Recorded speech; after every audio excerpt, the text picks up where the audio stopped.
লোকসভা নির্বাচনে সফল একাধিক সেলেব প্রার্থী, কারো ডেবিউ তো কেউ দ্বিতীয় কিংবা তৃতীয়বার পা রাখতে চলেছেন লোকসভায়। এক কথায় অষ্টাদশ লোকসভা এবার তারকা খচিত। টিভিতে রামায়ণে রামচরিত্রে অভিনয় করেন অরুণ গোভিল। উত্তরপ্রদেশের মিরাট লোকসভা আসন থেকে জয়ী হয়েছেন বিজেপি প্রার্থী অরুণ গোভিল। তিনি 10,585 ভোটে জয়ী হয়েছেন। অরুণ গোভিলের কাছে পরাজিত হয়েছেন সমাজবাদী পার্টির সুনীতা বর্মা। ভারতীয় চলচ্চিত্রের ড্রিম গার্লকেও দেখা যাবে লোকসভায়। মথুরা আসন থেকে বিজেপির টিকিটে জয়ী হয়েছেন তিনি।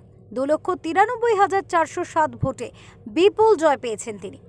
লোকসভার ময়দানে ডেবিউ করলেন কঙ্গনা রানাওয়াত। বিজেপির টিকিটে তিনি মান্ডি লোকসভা কেন্দ্র থেকে নির্বাচিত হয়েছেন। হিমাচলে নিজের হোম টাউন থেকে জয়ে উচ্ছ্বসিত অভিনেত্রী। অভিনেতা শত্রুঘ্ন সিনহা ফের একবার জনপ্রতিনিধি নির্বাচিত হয়েছেন। তৃণমূলের টিকিটে আসানসোল কেন্দ্র থেকে সাংসদ নির্বাচিত হয়েছেন বিহারী বাবু। খামোশ করেছেন বিরোধীদের। ভোজপুরি সুপারস্টার মনোজ তিওয়ারি তৃতীয়বারের জন্য সাংসদ নির্বাচিত হলেন। উত্তর পূর্ব দিল্লি লোকসভা কেন্দ্র থেকে বিজেপির টিকিটে জয়ী তিনি। নিকটতম প্রতিদ্বন্দ্বী কংগ্রেসের কানহাইয়া কুমারকে 1,37,066 ভোটে হারিয়েছেন মনোজ। ঘাটাল আসন থেকে জিতে ফের একবার লোকসভায় অভিনেতা দেব।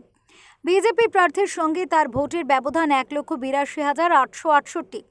গোরক্ষপুর আসন থেকে জয়ী বিজেপি প্রার্থী রবি কিষণ 1,03,526 ভোটে জয় পেয়েছেন এই অভিনেতা। কেরালা থেকে খাতা খুলেছে বিজেপি, আর এই জয়ের নেপথ্যে অভিনেতা সুরেশ গোপী। সিপিআইএম প্রার্থী সুনীল কুমারকে 74,686 ভোটে হারিয়ে তিনি সাংসদ নির্বাচিত হয়েছেন। বীরভূম লোকসভা কেন্দ্রে জয়ী তৃণমূলের শতাব্দী রায়। এই নিয়ে চতুর্থবারের জন্য সংসদে যাচ্ছেন অভিনেত্রী রাজনীতিবিদ শতাব্দী।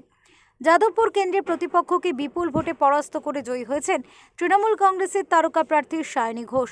প্রায় 2,58,000-এরও বেশি মার্জিনে জয়ী হয়েছেন তিনি।